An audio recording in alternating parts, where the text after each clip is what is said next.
Alors du coup, Amélie, je crois que vous aviez une question. Oui, je voulais savoir comment ça se passait dans les différents couples. En fait, quel était le cadre mis dans la relation, que ce soit en termes de contraception, en termes de limites. Est-ce que par exemple, on prévient quand on va voir quelqu'un d'autre? Est-ce qu'on raconte ce qui se passe? Alors, du coup, déjà, on ne dit pas dans les différents couples, parce que du coup, dans les différents types de relations polyamoureuses, D'accord. bien faire D'accord. attention, ou plutôt dans les différents types de relations non exclusives, comme ça, c'est bien plus large et on peut inclure le couple libre. Mais du coup, votre question, ça ciblait comment on fait, c'est ça? Oui, Oui. c'est ça, tout à fait. Ok. En fait, j'ai tendance à dire que c'est pas si différent du couple. Dans le sens où dans le couple, normalement, même s'il y a une norme, on est censé faire comme ci, comme ça, etc., il faut quand même parler des arrangements relationnels, de nos limites et des règles qu'on va établir en fait. Parce que même dans un couple, par exemple, il y a des gens qui vont dire oui, mais embrasser, c'est pas tromper. Il y a des débats comme ça dans les couples Ouais, exclusifs. ça Oui, revient. mais si je dragouille un peu en soirée, je te trompe pas. Puis l'autre, il va dire oui, bah si, mais moi, je suis pas trop d'accord et tout. En fait, dans le couple, ça se passe quand même, ce Ouais. genre de discussion. Dans les relations polyamoureuses, ou plus largement celles qui sont pas exclusives, ça va aussi se passer comme ça, sauf que ce sera un petit peu plus poussé, puisque vu que ça sort de la norme, on n'a pas de modèle. Du coup, il va falloir qu'il y ait une grande communication. C'est pourquoi des fois, on va vers des sexothérapeutes pour nous aider à la communication. Donc, par exemple, il y a des personnes qui vont avoir des limites dans la sexualité, à savoir, si par exemple c'est une relation polyamoureuse hiérarchique, il y a des personnes qui sont hiérarchiques qui vont se dire, ok, moi je veux bien que tu affectionnes d'autres personnes, mais par contre je veux bien que tu me réserves tes week-ends ou que tu viennes plutôt dormir chez moi. Ou alors si c'est de la sexualité, ensemble on va pas se protéger, on va aller se faire dépister, on va pas se protéger parce qu'on va garder ce moment voilà, charnel, peau à peau, symbolique pour nous. Par contre avec tous tes autres partenaires secondaires, tu te protèges, ça me dérange pas. Ça peut être des discussions qui sont faites spécifiquement. Après, ça dépend des types de relations, ça dépend des personnes aussi, mais il va vraiment y avoir un arrangement relationnel. Donc, c'est comme si les deux ou plus de personnes se mettaient autour d'une table avec une feuille, disaient moi je veux ça, moi je veux ça. Bon, ok, ça on peut négocier, ça c'est non catégorique. Et en fait, les gens, c'est une sorte de négociation comme un contrat, et ça se renégocie dans C'est la ça, relation. c'est Hein, Ça, contractualisé en fait. ça ça, peut évoluer parce que si par exemple il y a une rencontre ouais. d'un ou une partenaire voilà, qui va quand même être plus investi que le, ou la partenaire voilà, de départ ou habituelle, mais il faut aussi en rediscuter. C'est des rediscussions permanentes où il va y avoir de la réassurance affective, du coup, hein, toujours au quotidien, pour permettre qu'en fait tout se passe au mieux et que tout le monde, du coup, soit dans le consentement, la compersion. Et Voilà. que ça n'entraîne pas de jalousie, par exemple. Oui, voilà, que ça n'entraîne pas de jalousie. Et juste une toute C'est petite question. justement la question que je voulais Quelles sont de la poser. jalousie. Je pose juste la petite question avant. À partir de quel moment, par rapport à ce que je pense que vous disiez avant, à partir de quel moment, du coup, est-ce qu'on établit un peu ce contrat? Est-ce qu'il y a un moment précis ou est-ce que ça se fait dès le début ou petit à petit? Moi, j'ai envie de dire à quel moment est-ce que les gens qui se mettent en couple savent qu'ils ou elles sont en couple. Bah, c'est C'est ça, du coup, exactement ouais. la même chose en fait. C'est-à-dire que c'est exactement la même chose. On va se fréquenter un peu. Je sais pas, il y a des gens qui se mettent en couple au bout de 2, 3 jours, ça dépend des gens.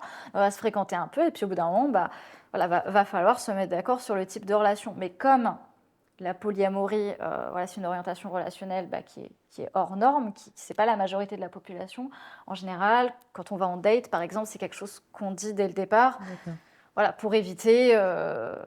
Et dans ce moment-là, du coup, par exemple, quand tu vas en date, mais que tu as déjà une relation avec quelqu'un d'autre, on Mm. part de ce postulat-là, tu vas lui dire, OK, on est en date, mais voici mes règles et les règles que j'ai établies avec la personne avec qui je suis Alors, polyamoureuse. alors moi, je peux pas parler au nom de toutes les personnes Bien sûr. polyamoureuses, bien sûr, mais dans mon cas, effectivement, les personnes avec qui je vais discuter pour ensuite aller en date savent déjà, avant même qu'on aille en date, que je suis une personne polyamoureuse, donc j'ai la capacité d'aimer, d'affectionner plusieurs personnes. Je lui ai déjà dit mon statut relationnel, est-ce que je suis avec telle ou telle personne, voilà. Est-ce que cette personne, je l'investis plus, et est-ce que le date où on va, ce sera, par exemple, on va en date et ça va peut-être aboutir à ça ou à ça. En fait, parce que si je vais en date et que, par exemple, j'ai une relation qui est socle, qui est principale, et que la personne, elle s'attend à être socle et à être principale, du coup, peux pas lui donner ce C'est qu'elle faussé. veut en fait. Donc il y a Ouais. vraiment de la communication même avant de rencontrer la personne parce que c'est important.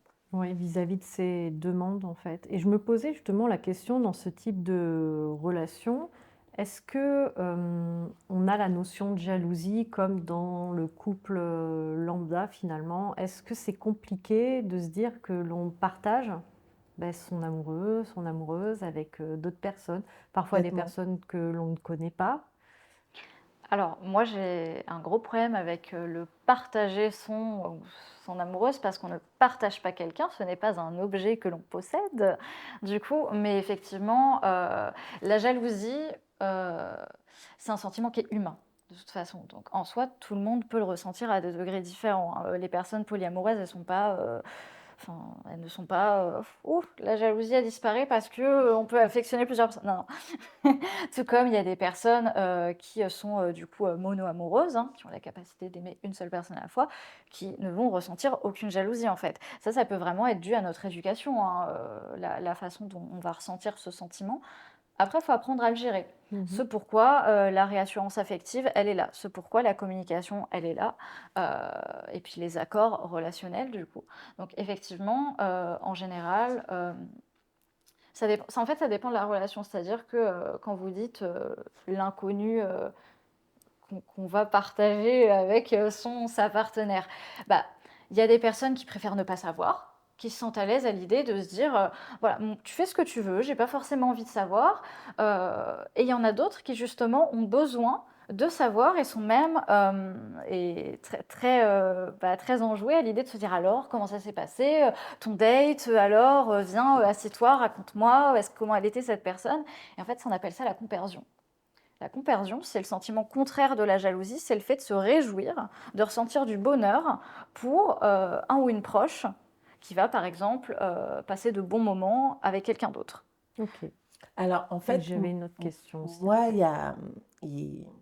j'entends ce que vous dites, mais ça me paraît très complexe. Par exemple, déjà dans un couple, de gérer le quotidien, c'est compliqué.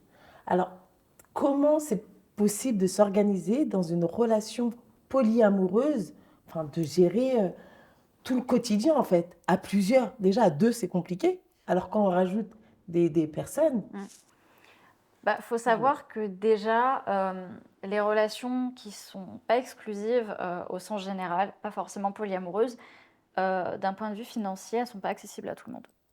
Faut savoir ça. Donc voilà, parce que le fait de... Après, on n'est pas obligé d'offrir des cadeaux, par exemple, ou de sortir au restaurant, voilà. Mais il y a un côté financier qui fait que les relations polyamoureuses ne vont pas être accessibles à tous, déjà. Après, pour la gestion du quotidien, il y a toujours une façon de s'arranger. C'est-à-dire, quand vous dites le couple, ça dépend quel couple. Il y a des couples qui vivent chacun dans leur appart, qui se voient une ou deux fois par semaine. Il y a des couples, voilà, par exemple, il y a une personne, elle est militaire, l'autre, elle est civile, donc forcément, ils se voient une fois tous les 3 mois. Ça dépend de quel type de couple, donc ça dépend aussi de quel type de relation polyamoureuse. Il y a toujours moyen de s'arranger, mais effectivement, il y a des situations où ça peut être complexe. Donc, j'ai envie de dire, j'ai pas de réponse universelle à donner sur ça, à part dire que ça peut être plus compliqué financièrement, effectivement, et puis même dans la gestion du quotidien, si on parle de polyparentalité, du coup, donc les familles avec plus de 2 parents, du coup, par exemple les couples avec des enfants, là, ça va être compliqué à cause de la stigmatisation, du coup, de l'identité polyamoureuse, ne serait-ce que pour chercher une place en crèche, pour aller aux réunions parents-élèves, même pour aller aux réunions de famille. Il y en a qui cachent le fait qui est par exemple, une femme qui a son enfant, elle cache le fait qu'en fait, il y a 2 pères qui vivent avec l'enfant. On ne peut pas adopter à plus de 2, par exemple. Donc, il y a quand même toute une sphère qui va être dans le quotidien, qui va être complexe due à la stigmatisation. et plus qu'on parle de parentalité, comment dans une relation polyamoureuse, c'est possible de fonder une famille? Est-ce que du coup, vu qu'on est sur quelque chose, dans certains modes de fonctionnement, on est sur l'égalité, par exemple, ça veut dire que je suis avec 2 hommes, je fais un enfant avec un homme, je dois faire un enfant avec l'autre? Alors non, pas forcément, du coup. Ce n'est pas obligatoire, on va pas se forcer à faire des enfants avec tout le monde. Mais après, on peut adopter aussi, hein, mais du coup, ouais, Alors, juste, on peut adopter, mais c'est extrêmement compliqué d'adopter en bah, en France. général, le stigmate de l'identité polyamoureuse, c'est un stigmate, je ne vais pas faire de la socio, mais c'est un stigmate qui est considéré comme invisible et contrôlable. Ce qui fait qu'en fait, les personnes polyamoureuses, elles vont avoir tendance à cacher le stigmate Ouais, qu'est la ok. polyamorie, du coup, pour éviter d'être stigmatisées, en fait. C'est pas forcément une bonne chose, puisque ça entraîne de la détresse psychologique, des pensées envahissantes, Ok. etc. Mais du coup, en général, quand il y a ce genre de situation d'adoption, les personnes ne viennent pas à trois Ouais, ou à en fait, elle quatre. s'adapte à la société dans laquelle on est. Oui, Oui, exactement. parce que la société, pour l'instant, n'accepte pas Ouais, non. la différence ou tout ce qui sort un petit peu de la norme sur le plan relationnel. Oui. Et j'avais une question, est-ce que c'est possible d'être en relation polyamoureuse avec un partenaire qui est polyamoureux et un autre qui ne l'est pas en fait, et qui accepte la situation? Du coup, les personnes qui sont mono-amoureuses, voilà, donc qui ont la capacité d'affectionner une seule personne à la fois et qui vont s'engager dans une relation polyamoureuse avec quelqu'un de polyamoureux, on les appelle les poly-acceptants ou accueillants en fait. Du coup, c'est des personnes qui n'ont pas la même orientation relationnelle, mais voilà, ils vont quand même se débrouiller à deux ou à plusieurs pour s'arranger et faire en sorte que ça marche. Moi, personnellement, je l'ai déjà vécu parce que au tout début où je m'engageais dans des relations polyamoureuses, je tombais toujours sur des personnes qui étaient mono-amoureuses en fait. Donc, mais je les aimais quand même. Donc, c'est compliqué, forcément, mais ça marche. D'accord. Ils arrivaient à le comprendre au bout d'un moment. Comment? Ils arrivaient à le comprendre et à vivre avec. Oui, parce que finalement, d'un côté, si on ramène ça par exemple à la bisexualité ou à la pansexualité, c'est comme si on disait oui, mais j'ai pas envie de sortir avec toi parce que vu que t'es bi, tu pourrais aller coucher avec tout le monde en fait. Ouais.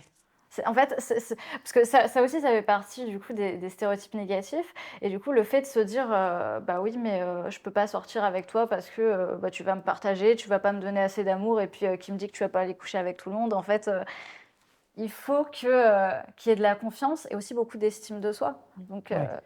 Oui, tout à fait. Je pense que l'estime de soi doit être assez importante pour se sentir suffisamment fort ou forte pour pas justement générer de l'insécurité en mm, permanence à l'idée de que son partenaire ait d'autres relations amoureuses, puisse donner de l'affection à quelqu'un d'autre. Et puis surtout, je pense que ça questionne aussi le style d'attachement de la personne. Il y a des oui. personnes qui ont certains troubles de l'attachement, qui ont des styles d'attachement insécures, anxieux.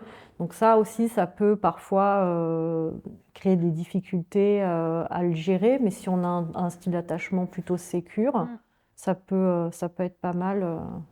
Bah, du coup, après, vis-à-vis de ces styles d'attachement, il y a certaines relations polyamoureuses pour les personnes qui souhaitent vraiment aller vers ces types de relations, même si il y a des insécurités, du Mhm, coup.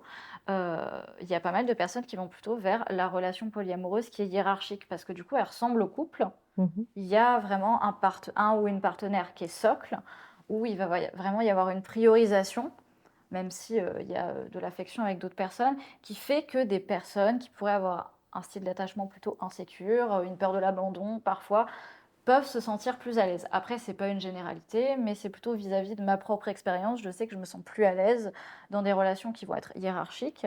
Après, avec la déconstruction, Mhm. avec la maturité, je m'ouvre.